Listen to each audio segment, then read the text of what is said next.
Bueno, buenas tardes a todos. Un gusto tenerlos acá. Estamos iniciando en tiempo a las 2 de la tarde. Seguramente vamos a seguir recibiendo a gente que se va a ir incorporando en los próximos minutos. Quiero darles la bienvenida formal a este café, a este webinar de viernes a la tarde, convocado por CAPE, la Cámara Argentina de Empresas Privadas de Empleo.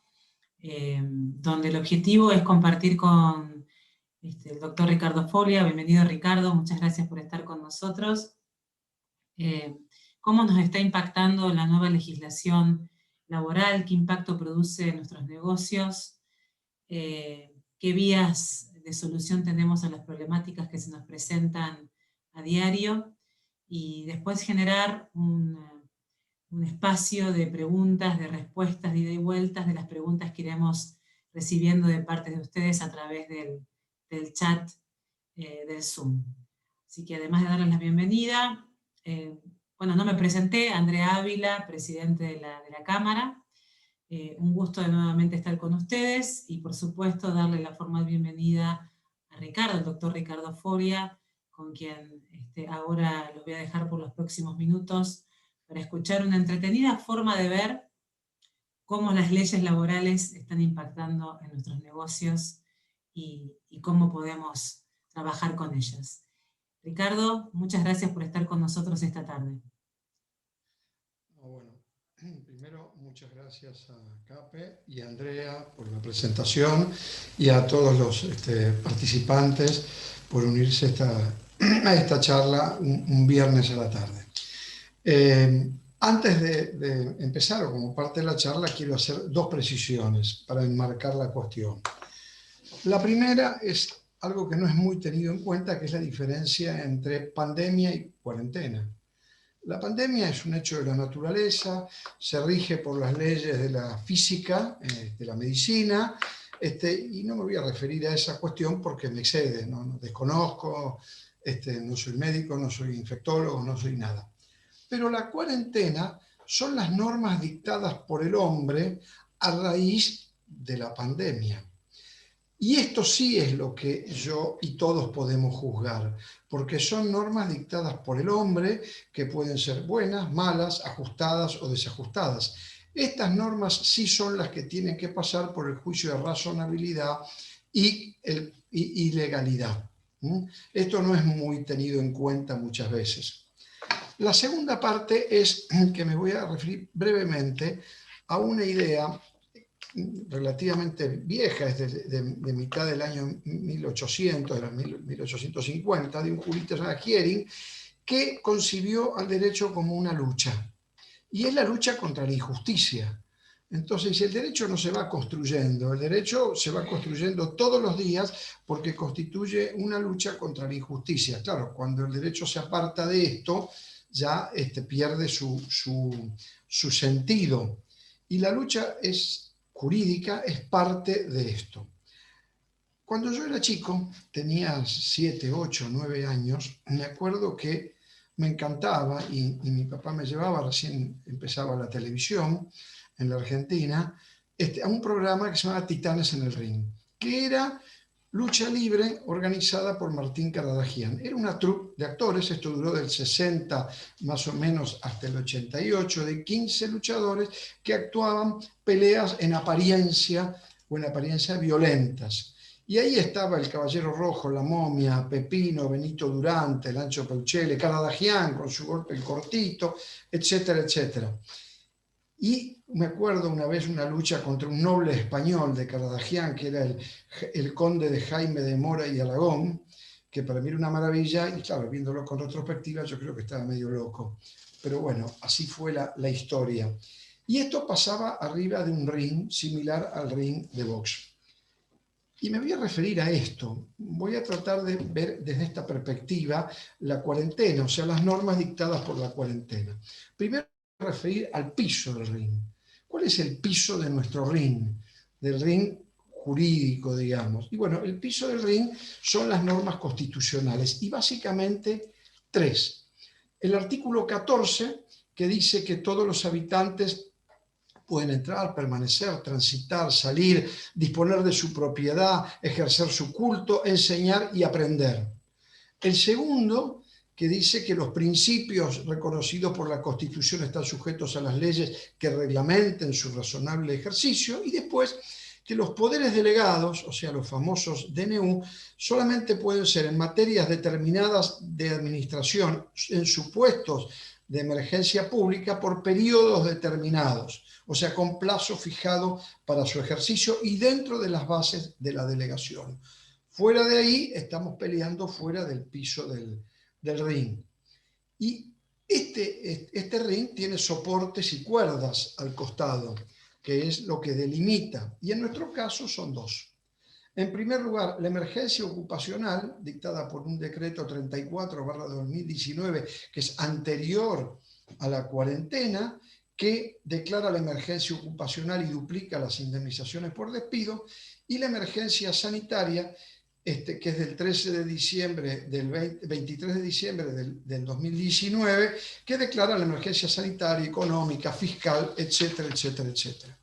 Pero este ring es limitado. La Corte ha dicho que tiene que ser por tiempo determinado, tiene que ser oportuno, las medidas tienen que ser razonables, no tiene que generar discriminación y no tiene que afectar derechos fundamentales. Desde esta perspectiva es que tenemos que analizar todas las normas que se dictaron después y las reglas de este combate. Este es un combate que las reglas las ha ido fijando el propio Estado de dos maneras. Primero, reglas derivadas de la emergencia ocupacional, que es la doble y la prohibición de despidos, y reglas derivadas de la emergencia sanitaria, que es lo relativo a los salarios, a las nuevas contrataciones, el tema del teletrabajo, que ha sido dictado en un momento de cuarentena para regir cuando ya no hubiese cuarentena, lo cual es una contradicción. Vamos al primer round. Una de las tomas que yo me acuerdo era la famosa doble Nelson, que había sido, su nombre es debido al almirante inglés Horatio Nelson, y que es una llave de inmovilización que se usa en la lucha libre y que consiste en pasar los brazos de un luchador por abajo del otro y juntarlos atrás del cuello y hacer presión hacia abajo. Esta doble Nelson tiene dos movimientos, el pase de un brazo y después el otro pase y el enganche. La primera parte de la doble Nelson, jurídica en este caso, fue el decreto 34/19 que hablamos recién, que declara la emergencia ocupacional por 180 días y después esto fue prorrogado indefinidamente, lo cual entra este primer criterio de razonabilidad, y duplica el monto de las indemnizaciones por despidos sin justa causa. La finalidad fue, no probada, reducir los despidos sin justa causa. Esto no es nuevo. Esto ya se utilizó y fracasó. Miren, el primer antecedente de la duplicación indemnizatoria es en el año 1945 del decreto 33.302, que duplicó por 2 años el monto de la indemnización por despido, que en ese momento era medio mes de sueldo por año de servicio. ¿Tá? Claro, la causa fue que en ese momento habían promulgado el aguinaldo y se temía que hubiese muchos despidos a raíz del aguinaldo, que era muy resistido por los empleadores en ese momento. Entonces se decidió, para evitar despidos, duplicar la indemnización por despido, pasándola de medio mes de sueldo a 1 año de sueldo. Claro, como es muy difícil y después de esto duraba 2 años, se dicta una ley a los 2 años, transformando en permanente. Y de ahí es el origen de 1 mes de sueldo por año de servicio. Este procedimiento es reeditado por la ley 25.561 en el año 2002. Se suspendieron por 180 días los despidos a raíz de la emergencia de la crisis del 2002 y se duplicaron las indemnizaciones para aquellos empleadores que violaran esta prohibición. La jurisprudencia de la Corte, esto es importante tenerlo en cuenta, lo declaró constitucional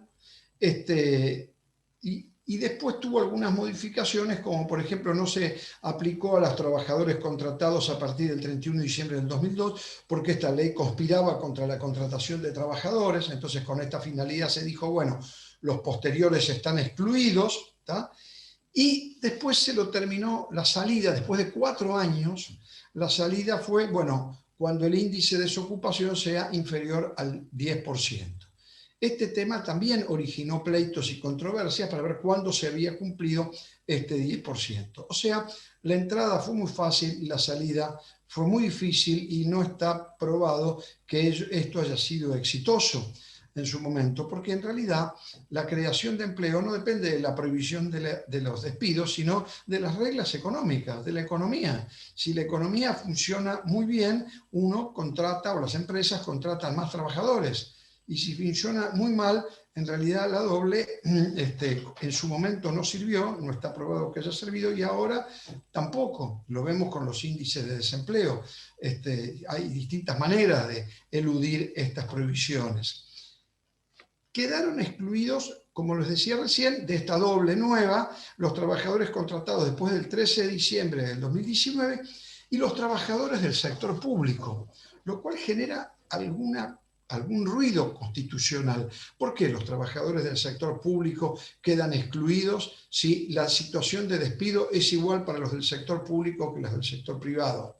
La siguiente pregunta es, bueno, ¿quiere decir que esto se excluye por razones políticas para poder despedir a gente que había sido incorporada anteriormente? ¿Es racional esta situación? Bueno, todo esto genera dudas sobre la constitucionalidad. ¿Por qué lo que no es bueno para los particulares, o lo que es bueno, que es duplicar, no es bueno para el Estado? Esta es la otra gran pregunta. Y si esto funciona así, ¿cuál de los dos parámetros es inconstitucional? Porque se afecta un principio básico de igualdad. Bueno, esta duplicación indemnizatoria fue sucesivamente prorrogada, no abarcaba los despidos dispuestos por fuerza mayor o falta de disminución de trabajo, no duplicaban las multas de la ley de empleo, no duplicaba el embarazo o maternidad, no duplicaba las vacaciones no gozadas, la indemnización del viajante de comercio, la indemnización por fallecimiento, el SAC proporcional tampoco, y todo esto que yo les digo, esto es jurisprudencia elaborada a raíz de la ley del año 2002, que generó también bastantes cuestiones. Es decir, fue muy fácil entrar, fue muy difícil salir y el país tiene un problema estructural de empleo que pasa por dos cuestiones: dificultad para crear empleo y 40% del trabajo mínimo es un trabajo no registrado, es un trabajo al margen de la ley. Hay un 40% del mundo del trabajo que prefiere estar al margen de la regulación laboral. Y tampoco está probado en las hipótesis anteriores que haya sido un mecanismo que haya restringido la destrucción de empleo. La creación de empleo empezó con la reactivación económica en su momento, 1 o 2 años después de instaurada esta doble. La segunda parte de la doble Nelson, es el otro brazo que pasa para agarrar el cuello, es el decreto 329/20 que prohíbe. Es decir, no solamente se duplica, sino ahora se prohíben los despidos sin justa causa, los despidos por fuerza mayor y los despidos por falta o disminución de trabajo. Y las suspensiones por fuerza mayor o por falta o disminución de trabajo. Se han olvidado de excluir de esta nómina los despidos por causas tecnológicas, que están previstos en el artículo 98 de la Ley de Empleo. De estos, la norma no establece nada. ¿Qué es lo que establece la normativa? Bueno, que los despidos o suspensiones no tienen efecto, que las relaciones laborales continúan vigentes y que a partir del decreto 39 del año 21, como esto pasaba, el trabajador puede optar entre reclamar la doble o solicitar la reincorporación a las tareas que venía cumpliendo. Y esto ha sido sucesivamente prorrogado de modo tal que ahora se encuentra vigente. Pero el fundamento es muy curioso. El fundamento de esta prohibición de despido es que como hay una situación de fuerza mayor, recordemos, de cuarentena, no de pandemia, como hay una situación jurídica de fuerza mayor, se le quitan efectos al sistema jurídico laboral creado por la ley o establecido por la ley para las situaciones de fuerza mayor. Es decir, los despidos por falta o disminución de trabajo y fuerza mayor y las suspensiones fueron establecidos para situaciones de crisis de las empresas derivadas de estas situaciones, entre ellas fuerza mayor. Entonces, como hay una situación de fuerza mayor, se esterilizan las normas previstas por la ley para los casos de fuerza mayor. Esto demuestra una contradicción esencial, por lo menos demuestra primero la inutilidad de las normas de la ley de contrato de trabajo dictadas para esto. Pero en segundo lugar, genera otra duda. ¿Es razonable que el autor del caso fortuito, que en este caso es el propio Estado, el propio Estado es el que estableció que los trabajadores no podían ir a trabajar y prohibió, porque hay una resolución del Ministerio de Trabajo que establece que está prohibida la concurrencia de trabajo? Este es el caso fortuito. ¿Es razonable entonces que el propio autor del caso fortuito, que en este caso es el propio Estado, se libere de las responsabilidades de su decisión?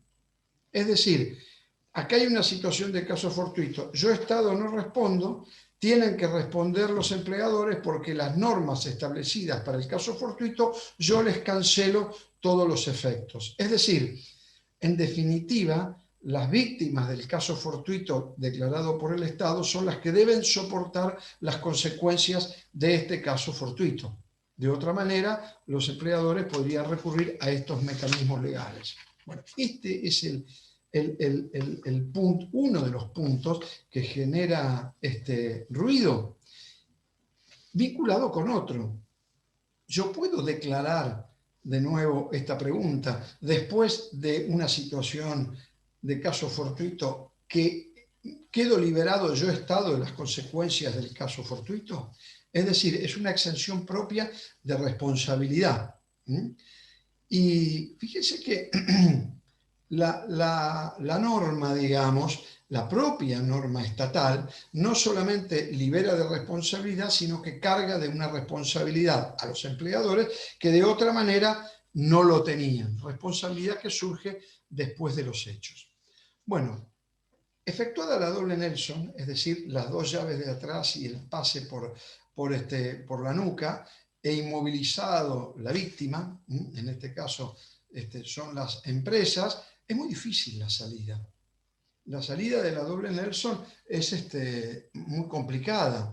¿Qué quedan? Los mutuos acuerdos extintivos, las suspensiones que sean aceptadas por el empleador de acuerdo al artículo 222 de la Ley de Contrato de Trabajo, y las suspensiones acordadas con pago de una compensación no remuneratoria del 223 bis, que esto se puede acordar durante el plazo de la cuarentena. Ahora miren, es una cosa curiosa, porque estos acuerdos por vía del 223 bis han sido reglamentadas a raíz de una sugerencia de un acuerdo que arriban la CGT y la Unión Industrial, que es un sector. La Unión Industrial no es todo la representación del mundo empresarial y la CGT tampoco. Es decir, hay un acuerdo sectorial entre la Unión Industrial y la CGT en la cual se sugiere al Ministerio de Trabajo cuáles deberían ser las consecuencias de estos acuerdos. Pagar el 75% de los salarios, no despedir, etcétera, etcétera. Y el Ministerio de Trabajo, en una resolución 379-2020, hace suyos estos consejos, los normativiza y entonces establece 3 pautas básicas. Se pueden pactar hasta el fin del ASPO, se paga el 75% y solamente se paga las cargas correspondientes a la obra social, PAMI, y la cuota sindical. Y después permite que las suspensiones sean rotativas, alternadas, de todo, parte del personal, con la obligación del empleador de mantener el empleo y a través de un procedimiento que se utiliza en forma virtual. Con lo cual, acá tenemos una anomalía general, digamos, tanto en la norma reglamentaria como en la norma prohibitiva. La segunda cuestión, en el segundo golpe, en el segundo round, es el denominado golpe de Furka. se llama técnicamente el golpe mataleón. Es tomar al contendiente, digamos, por el cuello en la parte de atrás, pasando así, y doblar el brazo alrededor del cuello y paralizar al adversario. Es una llave de ahorque, digamos, ¿no? De estrangulamiento. Y esta llave de ahorque yo me voy a referir al salario, a lo que ha sucedido con el salario en la cuarentena. La primera parte de la cuarentena fue una cuarentena limitada que duró una semana, duró desde el 12 hasta el 19 de marzo del 2020, el virus no iba a llegar, era verano, etcétera, etcétera. Claro, una semana después el virus llegó, se decreta los 14 días del ASPO. Después esto fue prorrogado, después hubo un periodo de convivencia entre el ASPO y el DISPO, del distanciamiento, después hubo un periodo del DISPO y ahora estamos en un periodo de ASPO y DISPO, nuevamente. Es decir, hemos retrocedido al tercer periodo. En la quinta etapa es un retroceso a la tercera etapa. ¿Y cómo fue en materia de salarios? Bueno, originalmente en materia de salarios, la norma estableció que los empleadores debían pagarle a todos los trabajadores sus ingresos habituales. ¿Y qué es lo que sucedía? Había trabajadores que eran los de servicios esenciales que podían ir a trabajar y trabajadores que estaban en su casa que no eran esenciales. Estos a su vez tenían tres modalidades. Uno, los que podían trabajar desde su casa.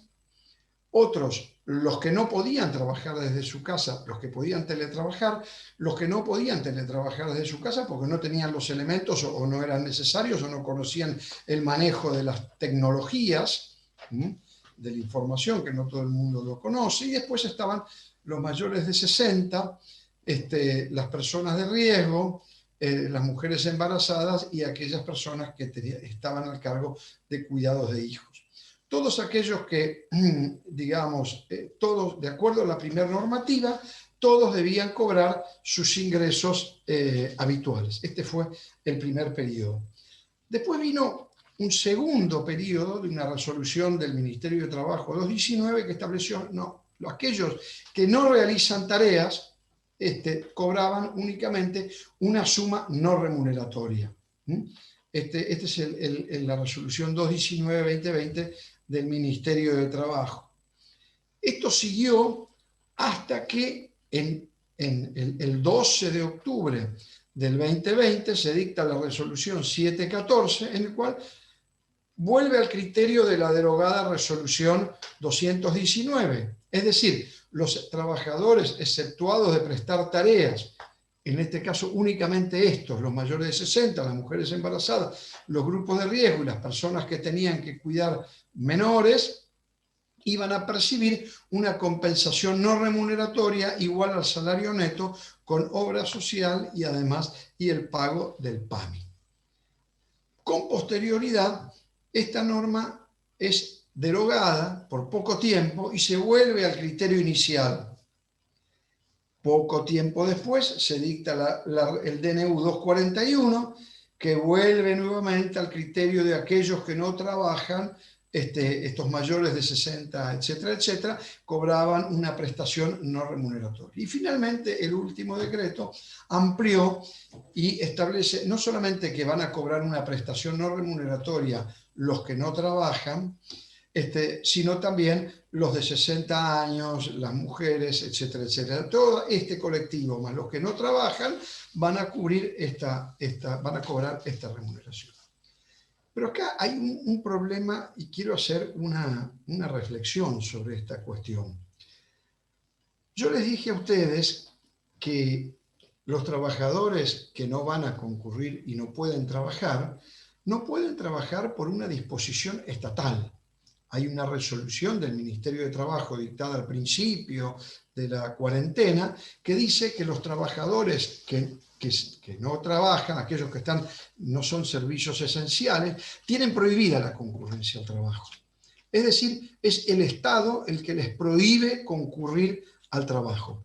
De manera tal que no hay puesta a disposición del empleador de la fuerza de trabajo, que es la condición básica del salario. Tanto el artículo 103 de la Ley de Contrato como el convenio 95 de la OIT dicen que el salario se devenga por la puesta a disposición.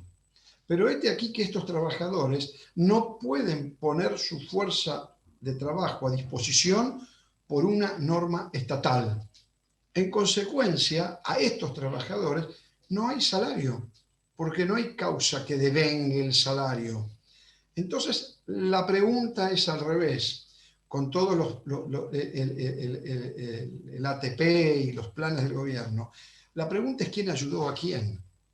Si el Estado ayudó a pagar los salarios a las empresas o las empresas pagan algo que en una situación normal no debieron haber pagado, porque no existe este requisito de la puesta a disposición. Y si esto es así, entramos en otra pregunta sobre, primero, la razonabilidad, y en segundo lugar, si es una prestación de la seguridad social, con lo cual sería otra historia si es una prestación de la seguridad social. Otro el debate que deberíamos dar que tienen los empleadores. Porque la pregunta sería, ¿la situación tiene el alcance para generar una situación de seguridad social y no debería estar a cargo del Estado la prestación de seguridad social? ¿Para qué está el sistema del seguro o de las normas del seguro, llamémoslo así, de desempleo creado por la ley 24.013? Entonces, acá hay una segunda anomalía que queda en evidencia, que es esta segunda obligación que yo les comentaba recién, de pagar salarios por una puesta a disposición que no existe. Entonces, esto es la segunda llave, que es la mata león. La tercera llave, digamos, en la tercera round, es la paralítica. La paralítica es un rodillazo en la zona exterior del fémur que hace perder el equilibrio. Y esto es la ley 27.551 del teletrabajo. Debería ser una ley para fomentar el empleo y para facilitar la creación de empleo por parte del empleador. Pero esto no es así. Es una ley que tiene dos cuestiones: una enorme desconfianza al empleador y un problema muy severo que no resuelve el problema central de intentar de alguna manera darle participación sindical a una forma de trabajo que lo diluye mucho, y lo diluye en el contacto de la actividad diaria, en la adopción de medidas de fuerza y en lo que ya se está planteando en España, que es el esquirolaje.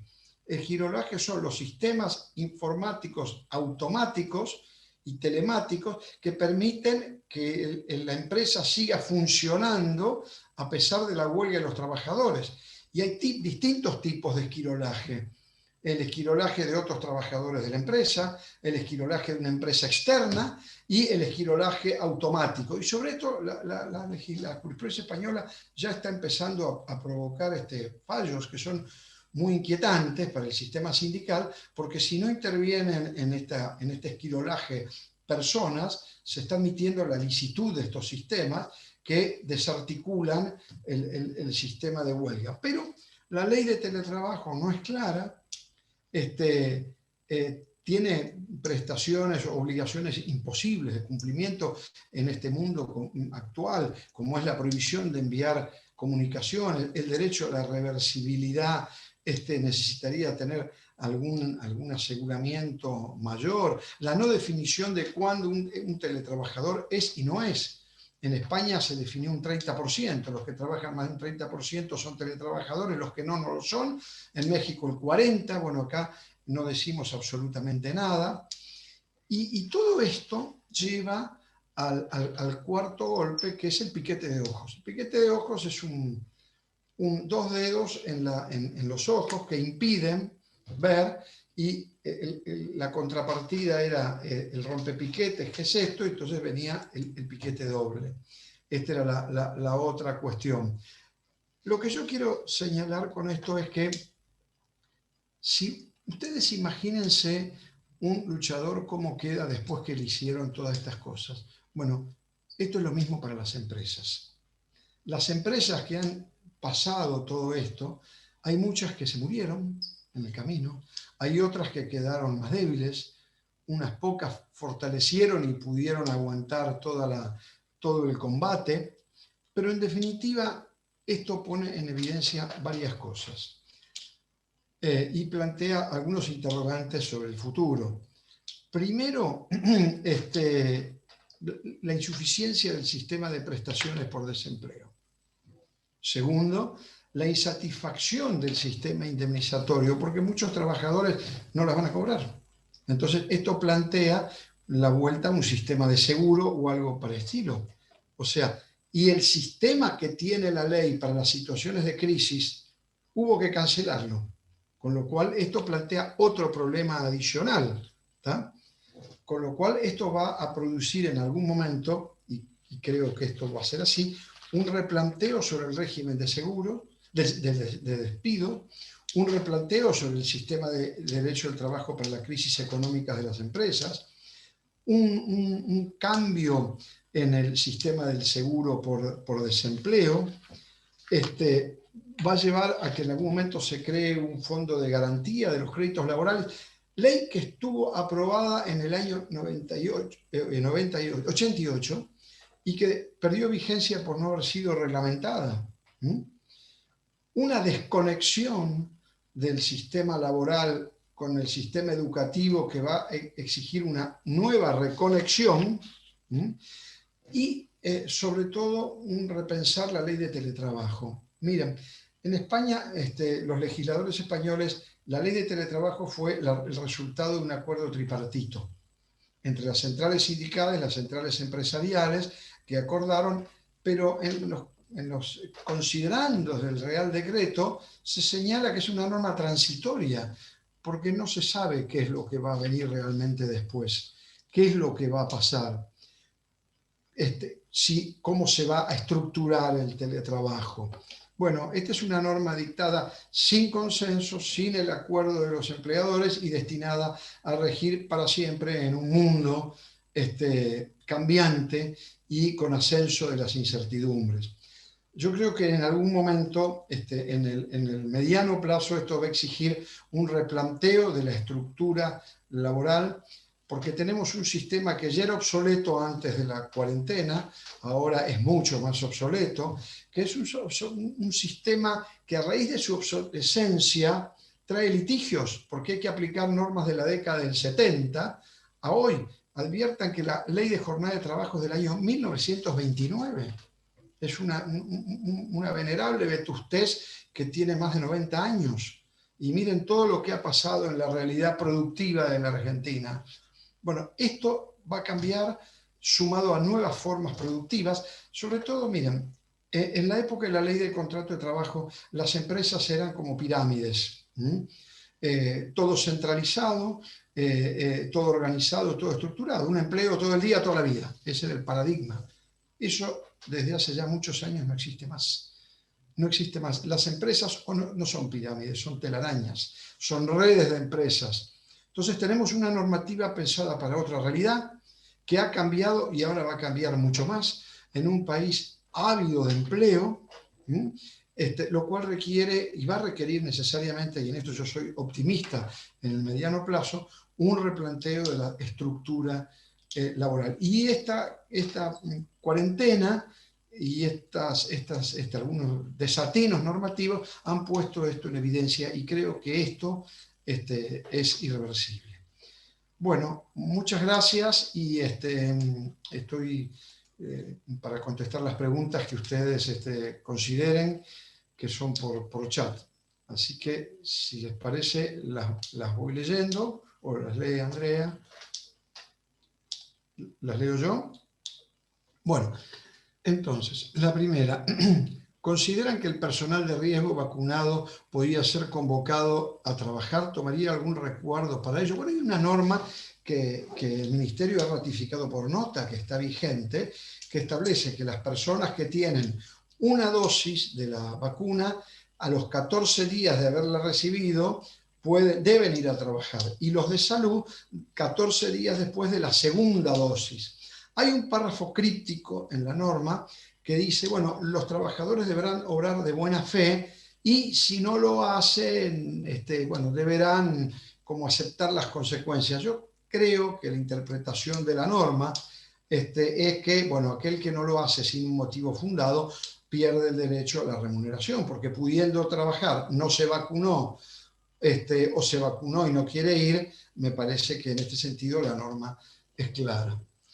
Si envía una CD una persona de riesgo que tiene colocada la primera dosis y este personal se encuentra en el 223, este envío de notificación lo saca de la condición del 223, bueno, depende de cómo se haya pactado el 223. En principio, les diría que no, que es un acuerdo colectivo que abarca un colectivo de trabajadores, ¿tá? Así que como yo lo incluí con acuerdo del sindicato, su exclusión tiene que ser con acuerdo del sindicato. Esto es lo primero, ¿tá? ¿Qué sucede con el personal que quiere ponerse una vacuna contra el COVID? ¿Qué herramienta tiene para alentarlo o colocación de algún tipo de acuerdo? ¿Qué sucede? El miedo a la vacunación, la reincorporación. Bueno, es de nuevo esta norma que yo les decía, cuya vigencia ha sido ratificada, tiene esta frase críptica al final. Si yo no me lo quiero poner porque no quiero, ¿tá? Bueno, yo creo que esta norma la dictó el Estado para favorecer la vacunación. En algunos países los invitan a McDonald's o les dan regalos o hacen sorteos. En el caso nuestro, en Argentina, se optó por poner esta norma. Yo creo que si una persona no se vacunó, uno podría intimarlo, y si la explicación no es razonable, que no va a ser razonable, si le dice, si usted no se quiere vacunar, esta vacunación impide la presencialidad, yo no le pago la remuneración. Lógicamente, esto después se va a ver en un tribunal de justicia, pero en principio pienso que de la ley surge este camino. No se animaron a decirlo tan explícitamente, pero esto es lo que surge de la ley y la lógica de la situación. ¿Cuál es la situación con la ley de teletrabajo y las leyes de riesgo del trabajo, con los accidentes laborales domésticos? Bueno, este fue un problema es un problema eterno desde siempre. ¿Qué es un accidente de trabajo o una enfermedad profesional en el caso del teletrabajo? ¿En qué consiste? Esto ya se planteaba algo similar con los accidentes in itinere, ¿no? ¿Cuándo era el accidente in itinere? Cuando llegaba a la vía pública, cuando cerraba la puerta de mi casa como algunos sostenían, cuando yo tengo el ánimo de ir a trabajar, en el caso de un trabajador que se rompió una pierna en la cocina de su casa porque se resbaló y dijo que él tenía el ánimo de ir a trabajar. Y la jurisprudencia, en un caso, es el único que conozco, le dio la razón. En este caso hay que hacer las denuncias a la RT, el sistema ha sido prorrogado y en principio es una responsabilidad de la RT. Es más fácil en los sistemas de salud, es más difícil en los sistemas de las personas que no corresponden a la salud, pero las RT por ahora tienen un criterio relativamente amplio. Igual el consejo es hagan la denuncia ante cualquier duda ante la aseguradora de riesgo del trabajo. Otra pregunta. Desde tu perspectiva, ¿cuál tendría que ser las normas más importantes que deberían tomarse en el contexto para descomprimir el sector empresarial y proteger el empleo? Excelente pregunta. Bueno, mira, 3 cuestiones que están ocultas de la ley. Fíjense, y esto es para un futuro, que la norma durante la cuarentena modifica un principio central o 2 principios centrales del contrato de trabajo. El primero es que el modelo central del contrato de trabajo en la Argentina es el contrato de trabajo por tiempo indeterminado. Sin embargo, una de las primeras normas que se dictaron estableció que todas las contrataciones durante la cuarentena se entendían o se consideraban hechas como eventuales. Fíjense que esto implicó un cambio central. Torpedió el modelo central de la ley de contrato de trabajo. Bueno, este es un tema a debatir. ¿Es lógico que siga este sistema? El segundo tema, la jornada de trabajo, que yo les dije recién. No podemos seguir con un sistema del año 1929. Acá tenemos 2. Tercero, el sistema de despido. Y reemplazarlo por un sistema distinto, el de la construcción, que es uno que funciona hace muchos años. Es decir, hay muchos mecanismos. Modificar la ley de teletrabajo. hay que modificar también el sistema sindical, el sistema de relaciones sindicales, adecuarlo a la Constitución en cuanto a la democracia sindical. Y ahí le contesto la última pregunta, y eso sí, yo creo que eso es un tema clave. El sistema sindical argentino es un tema que se remonta, y de obras sociales. Ustedes, les voy a contar un dato muy poco conocido. La Constitución del 49, que es la Constitución de Perón, en su momento, que rigió hasta el año 57, no preveía el derecho de huelga. Cuando ustedes escuchan algunos doctrinarios en su momento, dicen, bueno, no preveía porque es un derecho natural, fundamental, bueno, pero preveía el derecho de vida, a la vida, ¿tá? O sea, no preveía como los derechos que fueron agregados en la reforma constitucional del 57 a instancias de los radicales en su momento. Y el segundo tema, que tampoco se lo tiene muy en cuenta, es que el nexo que hay entre el sistema sindical y el sistema de obras sociales es del año 68, la ley 18010 de la época de Onganía. Es decir, estas son las dos génesis. Entonces, sí, coincido que así como hace falta una reforma de la normativa individual, porque miren, lo peor que puede pasar es que los hechos se impongan en la normativa laboral. Los hechos se imponen y hay una demostración, 40% de trabajo negro y desempleo creciente, y de hace 10 años la economía argentina produce poco empleo. Entonces, esta realidad en algún momento pienso yo que se va a imponer. Y sí, creo que sí, que es necesaria una reforma sindical, y creo que es un tema también de las empresas y de las cámaras empresariales propiciar esto, propiciar este cambio de las reglas de juego que son muy antiguas. Y a ver, una última pregunta, no tengo más. Bueno, porque como decía Benavente, no hay hombres agotados por los, no hay temas agotados por los hombres, sino hombres agotados por los temas. Entonces, como no los quiero agotar, muchas gracias y bueno, ahora Andrea va a tomar la palabra y espero que la próxima nos podamos ver en forma presencial. Gracias a todos, Andrea, a Cape. Bueno, muchas gracias, Ricardo, como siempre, y como te expresaban también por el chat, impecable tu exposición y tu analogía con las tomas de Titanes en el RIM. Así que hemos disfrutado no solo del contenido, sino también de cómo nos has presentado esta cruda realidad que nos toca vivir y nos toca atravesar. Muchísimas gracias a todos los participantes, un gusto haber compartido este café de viernes, como para poder tener la óptica de Ricardo siempre tan enriquecedora. Gracias de parte de todos los miembros socios de CAPE, y esperamos poder volver a encontrarnos prontamente, ojalá que en un evento presencial, que no nos falte mucho para eso. Buen fin de semana para todos y nuevamente gracias. Muchas gracias a todos.